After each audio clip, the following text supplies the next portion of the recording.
Hello. Oh dear, I'm always stepping on you. I'm so sorry.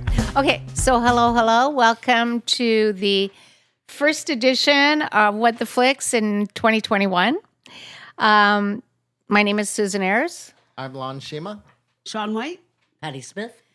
Okay, so our movies today are Wonder Woman, Flash Gordon, The Other Guys, and Passengers. So we're going to start with Wonder Woman.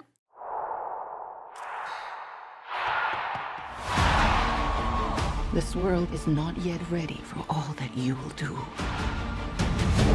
Your time will come, Diana. And everything will be different.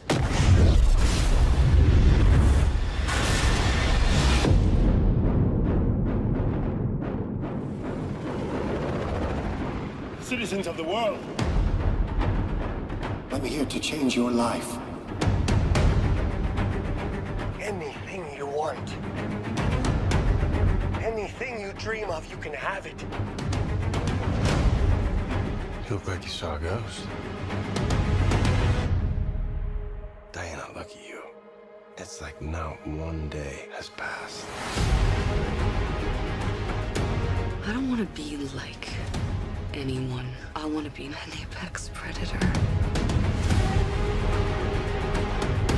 You've always had everything, while people like me have had nothing. Well, now it's my turn. Get used to it.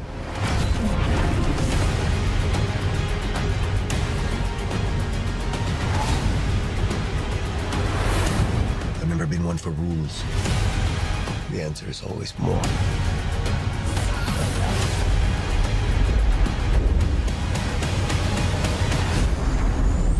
The way I fly, they will never find us. I forgot to tell you. What? Radar. Will they shoot at us?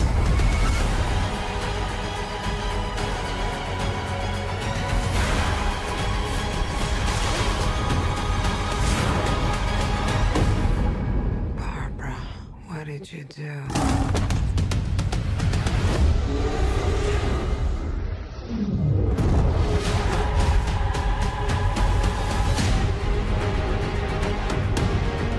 You know, I'm not so keen on this one. I figure you are, but you know what? I'm ready to go.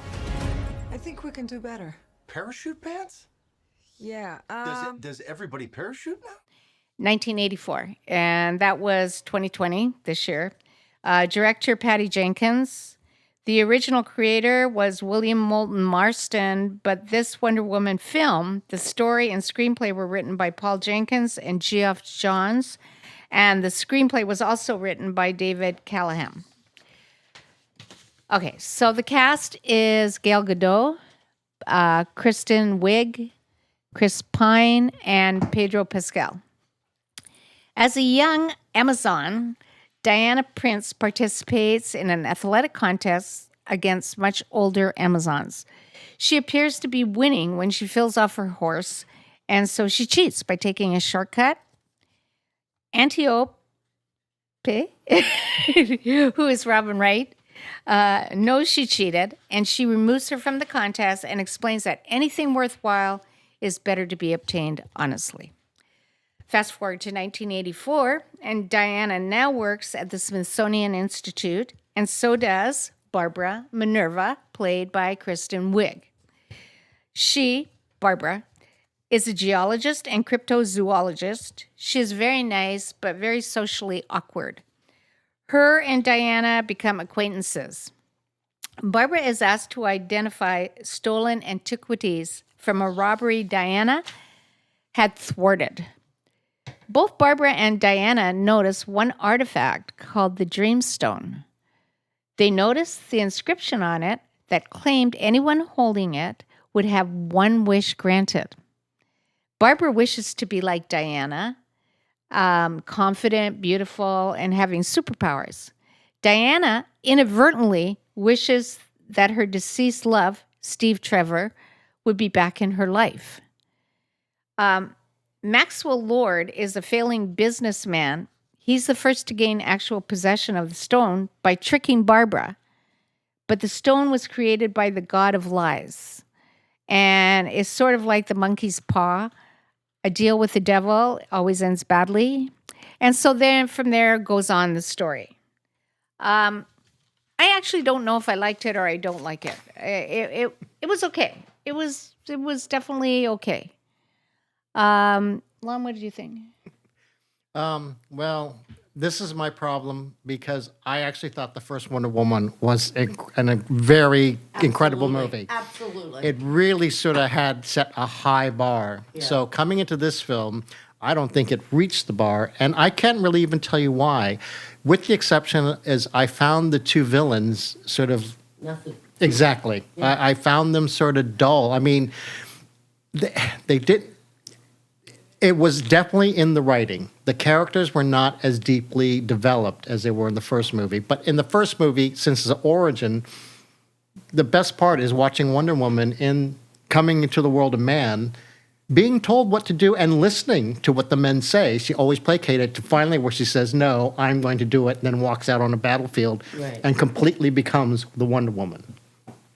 So her arc of character is no longer here. You know she's a hero.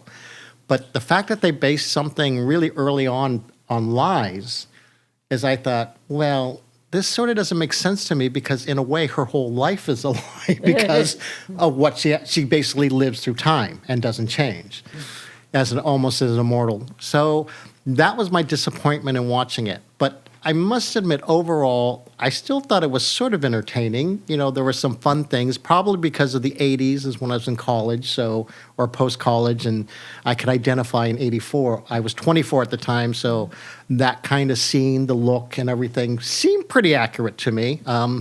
Maybe a little overuse of the music sometimes, but I did, you know, for the most part, I can't fault the actors for what they did. I really fault, I think, the writer and possibly even Patty Jenkins as director, because I thought sort of the fight scenes were flat. I thought the climax scenes were flat. I did like the idea of them bringing back Steve Trevor. I did not know how they were going to do that in the trailers. I thought, this is going to get ridiculous. And so they took it to a fantasy point. So I'm not crazy about this movie, and in fact, I'm disappointed, but I will say this, I'll probably still be first in line to see the third one, if there is a third one. I really think it's a good series. Loved it.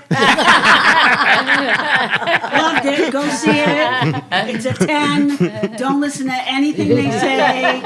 Just watch it. They're haters. More female directors, more female superheroes. Comic-Con, here we come. That's it. Okay. Patty? Well, I was really waiting for this movie, but it was so different than I would think it would be. La la la la la la la la. Right. And what made this movie not great, like the first one, is there was very little action, no cinematography like they showed, you know, the slow motion, and Kristen Wiig was not a good villain. Kristen Wiig is Bridesmaid. You know, and in the first part where she plays the meek, timid I actually girl. liked her. It was one of the few things in the movie I really liked. Yeah, but you have got to have a good, you got to have a great villain. And she's not villain material. I'm sorry. She's not. You can't tease your hair and put on a cute outfit and be the villain. You got to pick somebody who comes off as strong and tough as Diana. And the storyline, because I expected more, the first one was action, action, action. And this one was more, it just went a whole different way than I expected. But I kept watching it, which tells me a lot about myself, right? The first one was in a war, set in a wartime, so you're going to have action. You got to have that war. Some you know war. what I mean? Yeah, but I think because the first one was based on that, you get a lot of great shots in, the way it's, the way the fighting is. It wasn't big in this one. And the way she didn't do the special effects of the slow motion, and except for the first part where she's a little girl. That's it. And so I watched it till the end, but I probably wouldn't watch it a second time. But I think the third one will go back to the action shot. It got a lot of mixed reviews on this one. Well, I'll probably bring it in present day. Because I don't know why they said it in 1984 in the first place, to be quite honest. It didn't seem to warrant it. Well, I thought it might have had something to do with 1984, but it didn't. Okay, so are we ready to? Oh, rank it? Right. Yes. Yeah. Oh, I give it a 5. 10. 7. I thought for a what do you call it, superhero movie, it was okay. It wasn't a Superman, but I've seen worse. So 6. Okay. Do it, George. What?